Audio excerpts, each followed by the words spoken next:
The blizzard hit without warning, which Ilara thought was fitting. Everything in her life happened without warning. Rejection, banishment, and now, apparently, freezing to death in the mountains. She'd been walking for 6 hours since the Frost Peak pack had cast her out, her thin cloak doing nothing against the wind that cut through her like knives. Her platinum blonde hair, so pale it was almost white, whipped around her face in the brutal gusts. Her skin, already naturally pale enough that people whispered she was cursed, had taken on a bluish tinge from the cold. Her gray-blue eyes could barely see through the driving snow that seemed determined to blind her. Ilara knew she was going to die. The rejection ceremony had been this morning, and by tonight she'd be a frozen corpse in the wilderness. There was a certain poetry to it, she supposed. Born unwanted, died alone. A life bookended by rejection. Her parents had abandoned her at the Frost Peak Pack's border when she was 3 days old. The pack healers said she'd been wrapped in a thin blanket with nothing else, no note, no explanation. Just a too pale baby with too pale hair left in the snow, like trash someone wanted to discard. Too pale, too strange-looking, too much of a reminder that not all children were blessings. The pack had taken her in out of obligation to Moon Goddess Law, raising her in the orphan house with the other unwanted pups. She'd never known love, never known belonging, never known anything but the knowledge that she was different, and that difference was dangerous. The other orphans had at least had stories about their parents, reasons why they'd been given up. Ilara had nothing but questions no one could answer, and an appearance that made people uncomfortable. When she'd presented as an Omega at 16, there'd been a brief flicker of hope. Omegas were valuable, even strange-looking ones. They could bear strong pups, could soothe pack tensions, could be useful in ways that transcended appearance. But as the years passed and no one claimed her, that hope had died a slow, painful death. At 23, she'd been the oldest unclaimed Omega in the pack, an embarrassment they couldn't quite figure out what to do with. Then Garrett had solved their problem. Garrett, a mid-ranking beta who'd been assigned to mate with her because no one else would volunteer. He'd taken one look at her on their wedding day, at her too pale hair and too pale skin and too pale eyes, and he'd publicly rejected her in front of the entire pack. "I won't mate with a ghost," he'd said, his voice carrying across the ceremony clearing with cruel clarity. "She's unnatural. Cursed. I want a real Omega, not whatever this thing is. Look at her. She's barely even a wolf. I refuse." The pack had agreed enthusiastically. The Alpha had banished her immediately, not even giving her time to gather proper supplies or say goodbye to the few people who'd shown her kindness. Just a cloak, the clothes on her back, and orders to be gone before sunset or face execution for trespassing. So she'd walked into the mountains, into the coming storm, because where else was there to go? Now, 6 hours later, Ilara was lost, frozen, and dying. The blizzard had erased any sense of direction. She couldn't see more than a few feet ahead. Her legs were giving out, her body shutting down from hypothermia. She couldn't feel her fingers or toes anymore. This was it. This was how she'd die. Alone and frozen, exactly as everyone had always expected. But then she felt it. A pull. An instinct so strong it was almost physical, tugging her to the left. Away from the path she'd been following, toward what looked like a sheer cliff face that would surely mean her death if she tried to climb it in this weather.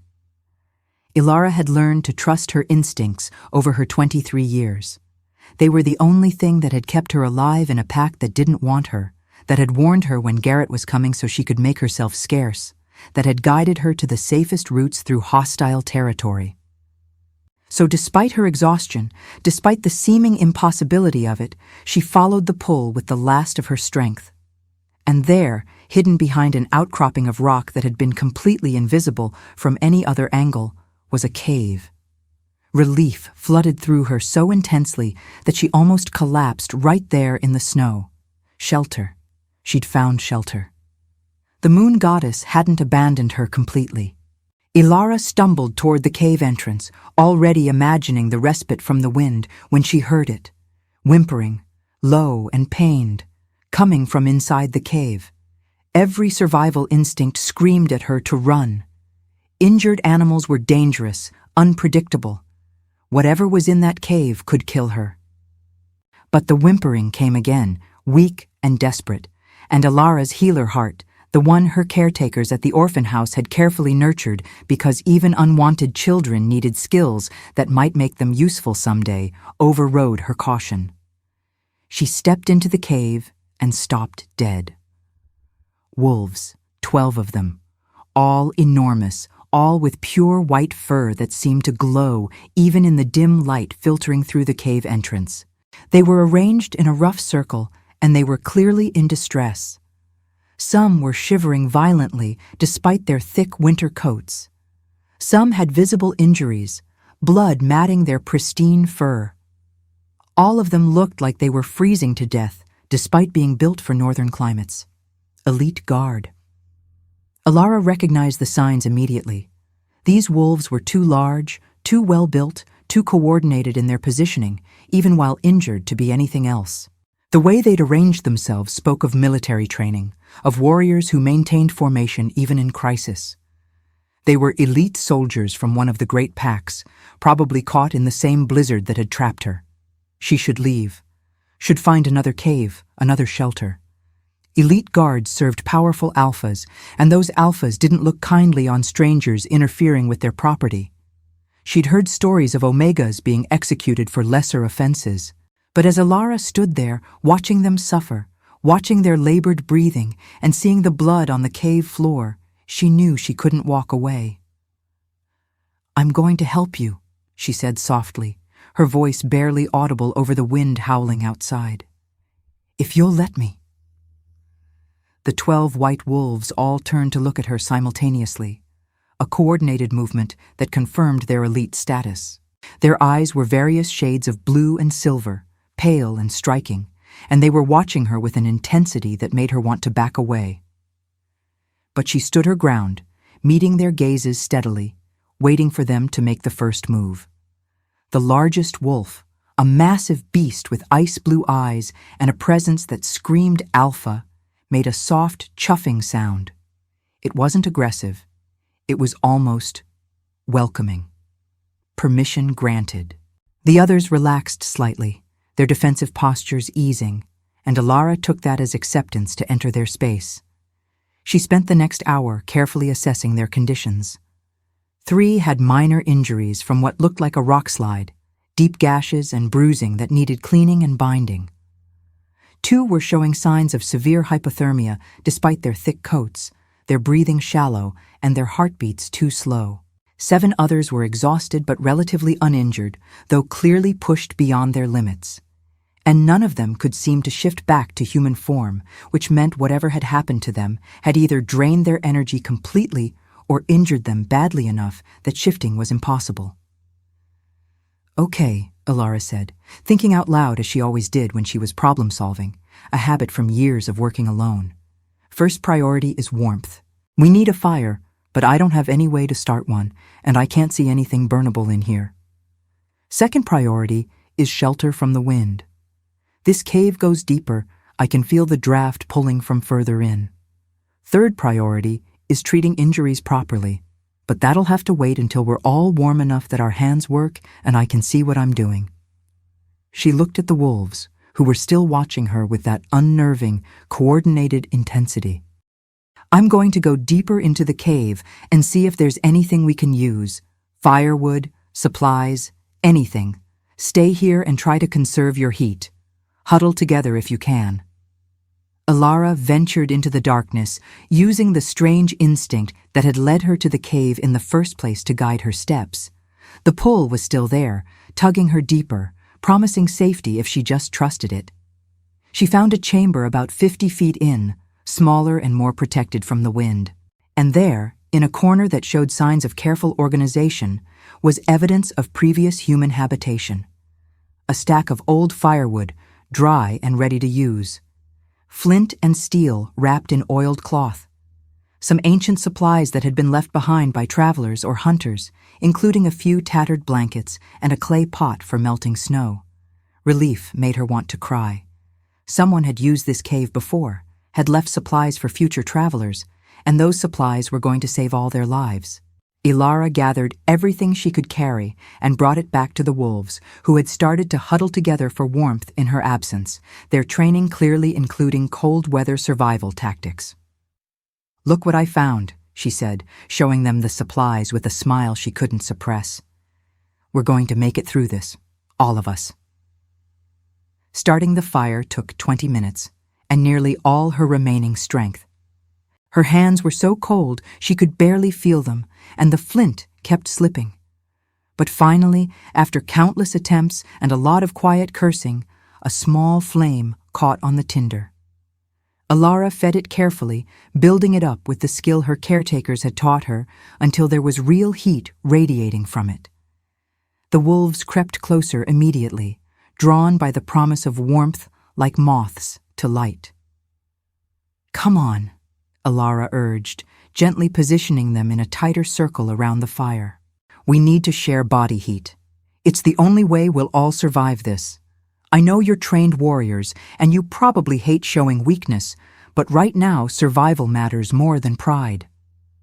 She worked methodically, positioning the most hypothermic wolves closest to the fire, checking their breathing and heart rates as best she could with numb fingers. She placed the injured ones where she could easily reach them for treatment. Then she treated the injuries themselves, using strips torn from her already thin cloak as bandages, cleaning wounds with melted snow from the clay pot, working with determination despite her exhaustion and the pain in her frozen hands. The largest wolf, the one with the commanding presence, watched her work with those intelligent ice-blue eyes. When she came to check his injuries, she found deep gashes along his ribs that he'd been hiding. "You should have said something," she scolded gently as she cleaned the wounds. "Leaders don't do anyone any good if they bleed out from stubbornness."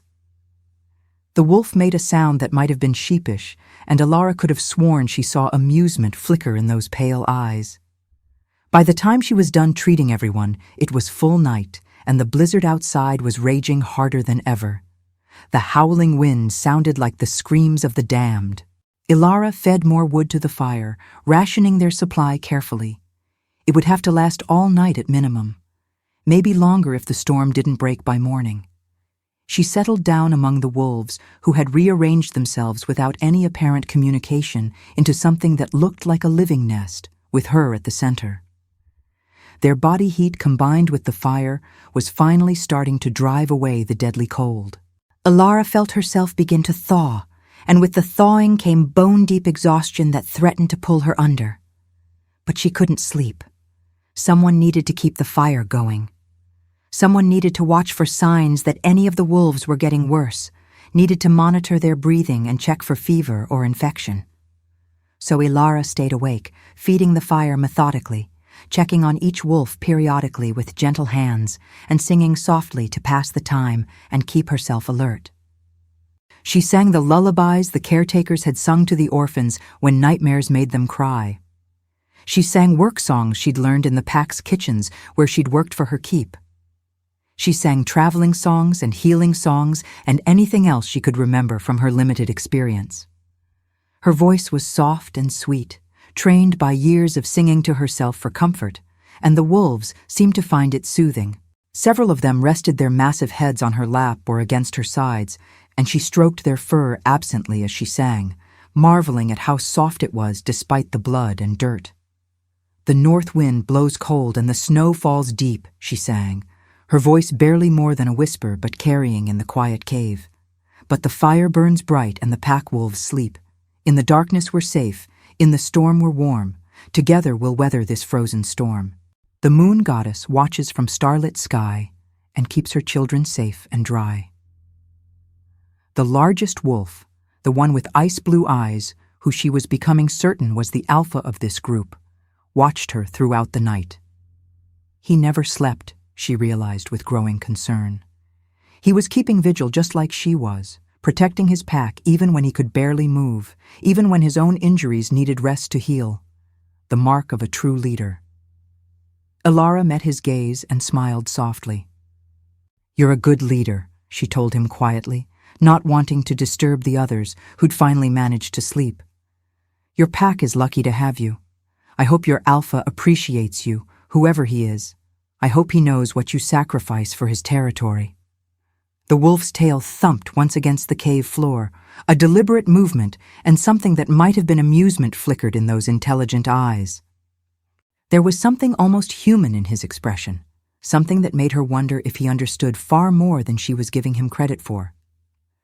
As the night wore on and exhaustion made her barriers crumble, Alara found herself talking to the wolves, filling the silence with stories about her life. She told them about growing up in the orphan house, about learning to make herself small and quiet and invisible so she wouldn't be noticed, wouldn't be a target, about the other orphans who'd found families while she'd remained unwanted year after year, about watching them leave with tears of joy while she pretended to be happy for them and died a little inside each time. She told them about her wedding day and Garrett's rejection, about standing there in front of the entire pack in a borrowed dress while he declared her too disgusting to touch, about walking into the blizzard with no destination and no hope, fully expecting to die and half relieved at the prospect. "I don't know why I found you," she admitted, as she checked the injuries of a white wolf with silver blue eyes, rewrapping the bandage around his foreleg with careful precision. "But I'm glad I did. At least this way I won't die alone. At least this way my last act was helping someone, even if that someone is a pack of wolves who'll probably forget about me the moment this storm ends and you can shift back and call for your people." The large wolf with ice blue eyes made a sound low in his throat that definitely sounded like disagreement. It was almost a growl, but not aggressive, more like a firm denial of what she'd said. Alara smiled and scratched behind his ears, marveling at how he leaned into the touch like any domestic dog seeking affection. "It's okay. I'm used to being forgotten. I'm used to being the girl no one wants. It's better than being remembered as the ghost girl, the cursed one, the Omega who was too pale to love. At least if I'm forgotten, I'm not actively hurting anyone with my existence." The wolf made that disagreeing sound again, louder this time, and several of the other wolves stirred, their ears twitching toward her. She got the distinct impression they were listening even in sleep, and that they didn't like what she was saying. Dawn came slowly, the gray light filtering into the cave inch by inch, like it was reluctant to disturb the peace. The blizzard was finally breaking, the wind dying down to occasional gusts, the snow falling in lazy flakes instead of the driving sheets that had nearly killed her. Alara had made it through the night, and more importantly, all 12 wolves were still alive. Their breathing was steady, their body temperatures had stabilized, and even the injured ones were showing signs of healing faster than she would have expected. Relief made Alara dizzy. She'd done it. She'd actually done it. She'd saved them all. She was checking the last wolf's bandages, making sure nothing had loosened during the night, when she felt it. A shimmer in the air, a surge of power that made her small Omega wolf press against her consciousness in automatic submission. The 12 white wolves were shifting. Alara scrambled backward, giving them space as their forms blurred and reformed. The transformation was beautiful in a way that hurt to watch, nature and magic combining to reshape reality. 12 men emerged where the wolves had been, all of them large and powerfully built, all with the same platinum blonde or white blonde hair that marked them as northern wolves. They were naked, which made Alara immediately avert her gaze, her cheeks burning hot with embarrassment. "Sorry," she stammered, staring very hard at the cave wall. "I should go. I'll leave you to get dressed and—" "Stay," commanded a deep voice. And there was so much authority in it, so much alpha power, that Alara froze mid-turn. "Please." She slowly turned back, keeping her eyes carefully fixed on faces rather than anything lower. The men had arranged themselves into a protective formation, with the largest at the center. He was looking at Alara with those same ice-blue eyes, and now that he was human, she could see just how imposing he truly was. He was tall, maybe 6.5 feet, with broad shoulders and a warrior's build that spoke of years of training and battle. His hair was platinum blonde, so pale it was almost white, and fell to his shoulders in thick waves that somehow managed to look deliberately styled despite sleeping in a cave. His eyes were the palest blue she'd ever seen, like ice in sunlight, like glaciers at dawn. He had a strong jaw covered in several days' worth of pale stubble, sharp cheekbones that could cut glass, and the kind of face that belonged on ancient statues of warrior kings. His body was covered in scars that told stories of countless battles survived. He looked like a Viking, she thought, like something out of the old legends her caretakers used to tell, like a god of war made flesh. And there was something about him, some indefinable quality of power and presence that made her wolf want to submit and bow and offer her throat in surrender. "My name is Drake," he said, his voice still carrying that note of command, but gentler now, more controlled. "I'm Alpha King of the Northern Territories. These are my elite guard, the 12 finest warriors in my kingdom, and we owe you our lives." Alara's breath caught in her throat. Alpha King. She'd sheltered the Alpha King himself and his elite guard. The most powerful wolf in the entire territory had spent the night in her lap while she sang him lullabies and called him a good boy. The ruler of everything north of the Great Mountains had let her pet his ears and check his injuries like he was a common pet. "I didn't know," she said quickly, panic making her words tumble over each other. "I mean, I knew you were elite guard. I could tell from how you moved and positioned yourselves. But I didn't know you were... I'm so sorry if I did anything inappropriate. I just wanted to help. I didn't mean any disrespect." "Inappropriate?" One of the guards, a younger man with silver white hair and gray eyes that sparkled with mischief, laughed warmly. "You saved our lives. You found shelter when we were lost and dying. You built a fire when we were freezing. You treated our injuries with supplies you had to scavenge while you yourself were injured and exhausted. You stayed awake all night, keeping watch so we could rest safely. That's not inappropriate. That's extraordinary."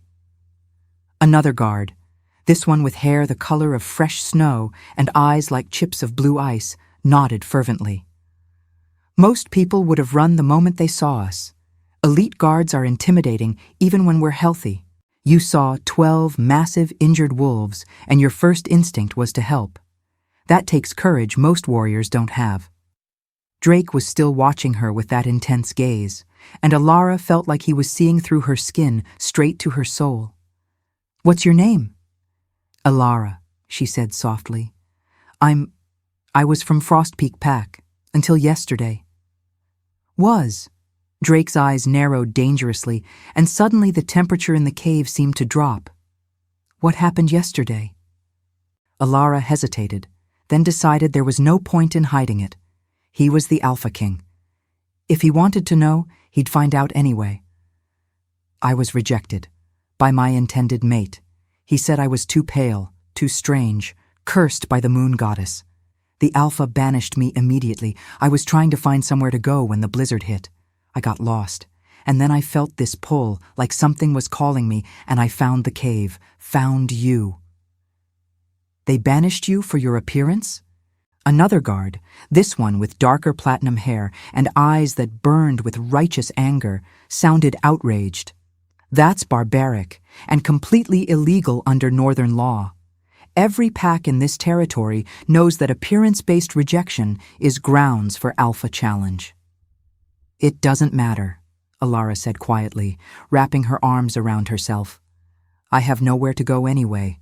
No family, no pack, no one who wants me. I was just walking, hoping maybe I'd find somewhere that would take me in, or that I'd die quickly and it would all be over." Drake stood in one fluid motion, and even naked he managed to look regal and commanding. Several of the guards quickly moved to give him a cloak, which he wrapped around his waist with practiced efficiency. "You found shelter. You found us. And I think that was exactly what the moon goddess intended." He moved closer, and Alara had to tilt her head back to maintain eye contact. Up close, he was even more overwhelming. "I've been searching for 2 years," he said quietly, his voice pitched low enough that only she could hear. Searching for an Omega who meets very specific requirements. She has to be compassionate enough to help strangers without expecting reward, strong enough to survive impossible situations without breaking, brave enough to face danger without flinching, and she has to have the gift of Pathfinder. Ilara blinked. Pathfinder? What's that? The ability to find safety, to sense the right path even when all seems lost, Drake explained, his ice-blue eyes never leaving hers. It's a rare gift, one that manifests in moments of desperate need. You found this cave in a blizzard when you were dying. You found the supplies we needed to survive. You knew exactly how to keep us alive without any training or guidance. That wasn't luck, Ilara. That was your gift awakening to save you, and through you, to save us. He dropped to one knee in front of her, and every other guard immediately followed suit, creating a scene of such formal respect that Ilara's mind couldn't quite process it. I've been searching for a Luna, Drake continued, his voice carrying to all the guards now. Someone worthy of standing beside me, of helping me lead the Northern Territories. Someone who sees those in need and helps them without hesitation or calculation. Someone who leads with heart rather than power. And I've found her. I've found you. Ilara stared at him in shock, her mind refusing to accept what she was hearing. You can't be serious. I'm nobody. I'm a rejected Omega with no pack, no family, no training in leadership. I'm too pale and too strange, and everyone says I'm cursed. You're beautiful, Drake interrupted firmly, his voice carrying absolute conviction. Your hair is like moonlight on snow. Your skin is like the first frost of winter. Your eyes are like the sky at dawn. You look exactly like what a Northern Luna should be. You look like you were made for this territory, for this climate, for this role. And more importantly, you have the heart of a true leader. You put 12 strangers before yourself when you had every reason to be selfish. You stayed awake all night to keep us safe when you could have slept and let fate decide. You asked for nothing in return, expected nothing, just gave everything you had because it was right. That's not nobody, Ilara. That's extraordinary. That's exactly what a Luna should be. He held out his hand, calloused and scarred from years of battle. Be my Luna. Be my mate. Stand beside me and help me build a territory where wolves like you are valued, not cast out. Where compassion is rewarded, not punished. Where being different is celebrated as a gift, not condemned as a curse. Where no child ever has to grow up feeling unwanted or unloved. Ilara's mind was reeling, spiraling, unable to process the enormity of what was happening. She'd gone from rejected and banished to being proposed to by the Alpha King himself in less than 24 hours. It was too much, too fast, too impossible to be real. I need time, she said, her voice shaking so badly she could barely form words. I need to think. Of course, Drake said immediately, lowering his hand but not standing, keeping himself at her level rather than towering over her. You've been through trauma. You need time to process, to heal, to decide what you want without pressure or coercion. I'm not asking you to accept right now. I'm asking you to come back to my territory, to see what life could be like, to get to know me and my pack before you make any decisions. Is that acceptable? Ilara looked at the 12 guards, all still kneeling, all watching her with respect, and what looked like genuine hope rather than judgment or disgust. She looked at Drake, at his sincere expression, at the hope blazing in his ice-blue eyes, at the way he was offering rather than demanding. And she thought about the alternative.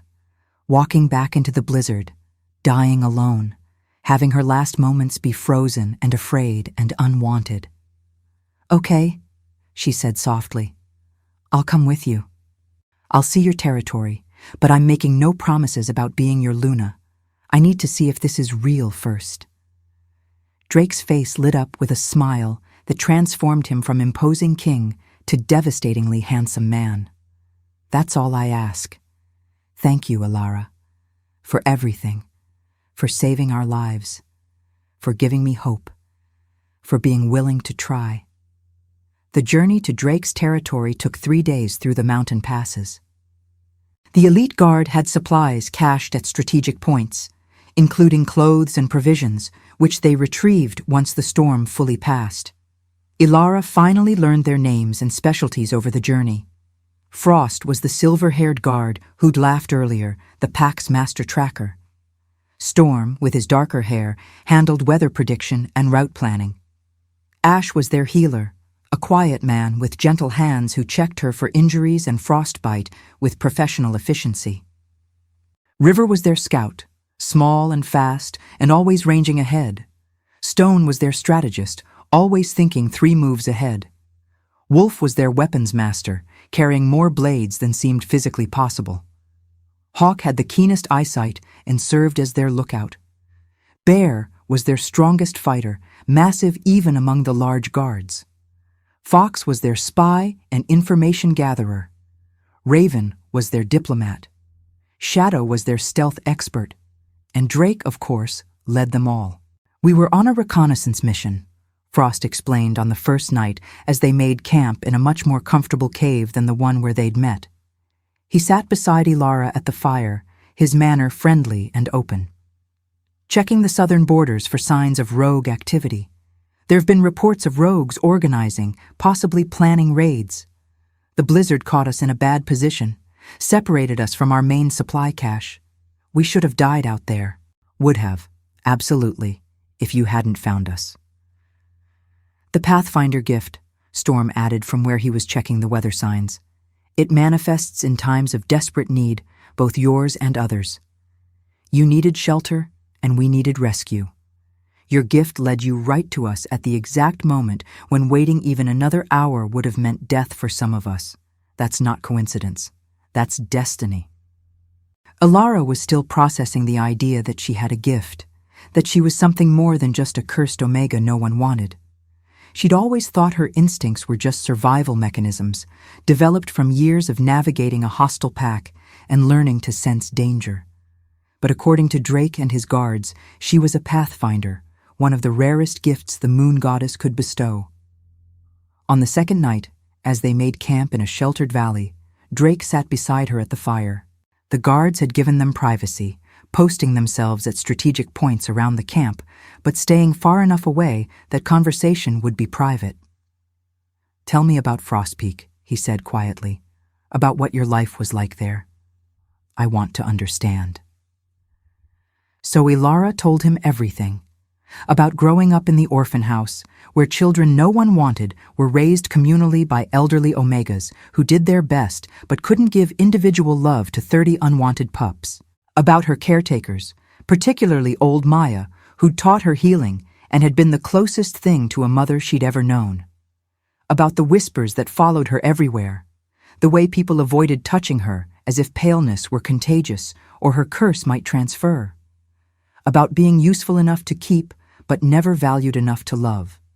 About Garrett's rejection and the Alpha's banishment. About being given less than an hour to leave or be executed. "I never belonged there," she admitted, staring into the fire. "I always knew I was different. I just thought that meant I was broken, defective, wrong somehow. I didn't know it might mean I was something else, something rare. I didn't know being different could be valuable." Drake's hand found hers, his fingers warm and calloused from years of sword work. "You're not broken. You're rare. And rare things are precious, Ilara. The wolves of Frostpeak were fools not to see that, but their blindness is my blessing, because it brought you to me." "Will your pack see it?" Ilara asked, voicing the fear that had been growing with each mile toward his territory. "Or will they look at me and see what Frostpeak saw, a ghost, a curse, something wrong? Will they accept me as Luna, or will they rebel against having someone like me in a position of power?" "My pack will see their Luna," Drake said firmly, his hand tightening on hers. "The woman who saved their king's life and the lives of his elite guard. The pathfinder who found us when we were lost and dying. The healer who stayed awake all night keeping us safe. And if anyone has a problem with that, if anyone dares to disrespect you or question your worth, they'll answer to me personally. I've been Alpha King for 5 years, and I've never had to execute anyone for insubordination. But I would. For you, I would." The intensity in his voice, the absolute conviction, made Alara's heart skip. No one had ever defended her before. No one had ever thought she was worth defending. When they finally arrived at Drake's territory on the 3rd day, Elara was stunned by what she saw. The Northern Crown's stronghold was built into a glacier, with ice and stone creating structures that glittered in the sunlight like a city of diamonds. Buildings carved from ice itself stood alongside more traditional stone structures, all of it designed to work with the natural environment rather than against it. It was beautiful and alien, and unlike anything she'd ever seen. The pack that came out to greet them was equally impressive. Hundreds of wolves, all healthy and strong, all with the pale hair and light eyes that marked them as northern breeds adapted to harsh climates. They ranged from platinum blonde to white to silver, from ice blue eyes to gray to pale green. And when Drake announced that he'd found his Luna, the cheering was immediate and deafening. Elara was overwhelmed by the welcome. People bowed to her, not with mockery, but with genuine respect. They offered her gifts, traditional northern offerings of fur and carved bone and preserved foods. They called her Luna like it was already decided, like her acceptance was a foregone conclusion. An elderly woman named Senna, the pack's head healer and one of Drake's most trusted advisors, took Elara under her wing immediately. "We've been waiting for you," Senna said, as she showed Elara to a suite of rooms in the main keep, the ice castle that served as Drake's home and seat of power. "The king has been alone too long. We need a Luna, someone with a healing heart and a strong spirit, someone who can balance his warrior nature with compassion. And from what I hear, you have both in abundance." Over the following weeks, Elara settled into life in the Northern Crown Pack. Drake courted her properly and traditionally, showing her the territory on long walks, introducing her to key pack members, including her in council meetings and decisions. He never pushed, never demanded, never made her feel like she owed him anything for rescuing her or offering her a place. She learned that he'd been searching for a Luna for 2 years, ever since his parents died in a territorial dispute and left him ruling alone at the young age of 23. He'd met countless Omegas, all beautiful and accomplished and eager to be queen, but none of them had felt right. None of them had the combination of compassion and strength he needed in a partner. "I was starting to lose hope," he admitted one evening as they walked through the ice gardens, crystalline sculptures that caught the fading sunlight and turned it into rainbows. "Starting to think maybe the moon goddess didn't have someone for me, that maybe I was meant to rule alone. And then you found us in that cave, and everything made sense. Every rejection I'd given, every Omega who wasn't right, it was all leading me to you." Elara found herself falling in love with him. Not just with Drake the Alpha King, but with Drake the man. He was kind to the elderly, spending time with them and listening to their stories. He was patient with pups, often found playing with them in the snow or teaching them basic combat moves. He listened to the concerns of the lowest Omega as seriously as he listened to his council of advisors. He worked alongside his warriors rather than commanding from a throne, his hands as calloused as theirs from training and labor. He was everything an alpha should be, but she was still afraid of being rejected again, afraid of not being good enough, afraid of losing the fragile happiness she'd found. It was Senna who finally helped her see clearly. "Child," the old healer said one afternoon as they worked together in her medicinal garden, harvesting herbs and roots, "you're letting fear make your decisions, fear of rejection, fear of not being enough, fear of happiness being taken away. But let me ask you this, are you happy here?" "Yes," Elara admitted without hesitation. "Happier than I've ever been in my entire life." "Do you love him?" "Yes." The admission came easily now, after weeks of denying it to herself. "I love him. I love the way he leads with strength and compassion. I love how he remembers everyone's names and asks about their families. I love how he plays with the pups and respects the elders. I love everything about him."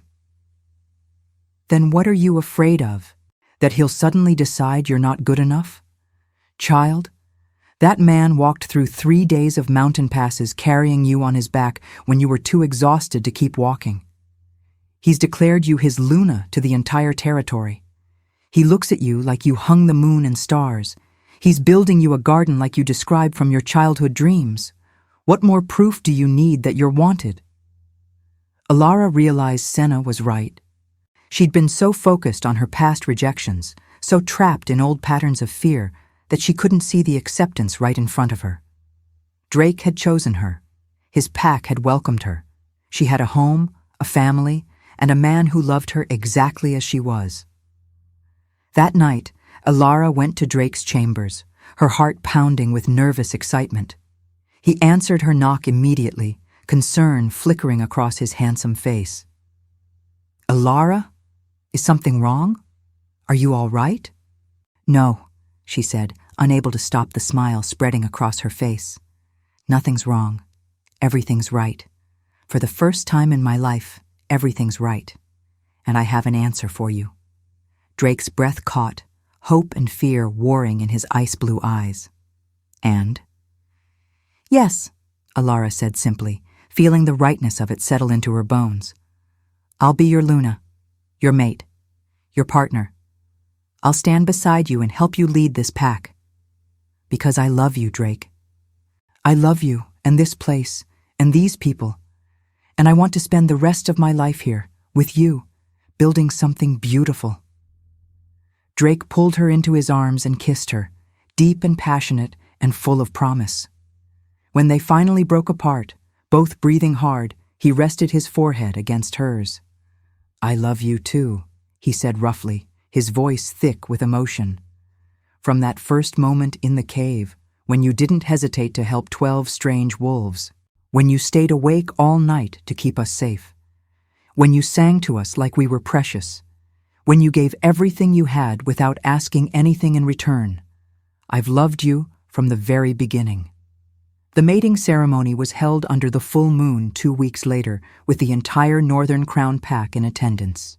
Alara wore a dress of pure white fur and ice-blue silk that seemed to be made of winter itself, her platinum hair adorned with crystals that caught the moonlight and made her look like an ice princess from ancient legends. The 12 elite guards stood as witnesses, all of them healthy and whole thanks to her care, their white formal uniforms making them look like an honor guard of winter soldiers. When Drake marked her neck, claiming her as his mate before the moon goddess and all witnesses, the pack howled in celebration. The sound echoed through the glacier, through the ice palace, through the entire territory. A song of joy and belonging and new beginnings that Alara felt in her very soul. Years later, when young wolves would come to Luna Alara feeling broken or unwanted, feeling like they didn't fit anywhere, she'd smile and tell them her story, about being rejected and banished, about walking into a blizzard with no hope, about finding 12 wolves in a cave and choosing to help them despite having nothing herself. "I was nobody," she'd tell them, taking their hands and looking into their eyes. "A rejected Omega with no pack, no family, no future. But I had a gift I didn't know about, and a heart that wouldn't let me walk past suffering. And that was enough. That was more than enough." She'd introduced them to Drake, still tall and strong, and looking at her with the same love he'd shown that first morning in the cave when he'd declared her his Luna. "He was testing me," she'd explain. "Testing potential Lunas to see who would help strangers without expecting reward. Who would sacrifice their own comfort for others' safety? Who would lead with compassion rather than power?" The 12 wolves in the cave weren't just his elite guard. They were a test. And I passed not because I was strong or beautiful or powerful, but because I cared, because I couldn't walk away from suffering, because my first instinct was to help rather than to question what I'd get in return. She'd take their hands and look them in the eyes. Being rejected doesn't mean you're unworthy. Sometimes it means you're being saved for something better, something greater, Sometimes the moon goddess has to take away what's wrong so she can give you what's right. Trust in that. Trust in your worth. Trust in your gifts, even if you don't know what they are yet. And know that somewhere out there, your pack is waiting for you. You just have to survive long enough to find them. And those young wolves would leave her presence standing taller, believing a little more firmly that their differences weren't curses, but gifts waiting to be unwrapped. That rejection was redirection. That the right pack, the right place, the right person was out there waiting for them to be brave enough to keep walking through the storm. If you enjoyed this story, please subscribe to the channel for more werewolf romance tales, alpha kings, rejected mates, and powerful omega stories. Hit the notification bell so you never miss an upload. Leave a comment below telling me what you thought of Alara and Drake's story, and what kind of werewolf stories you'd like to see next. Your support means everything and helps me create more content like this. Thank you for reading, and I'll see you in the next story.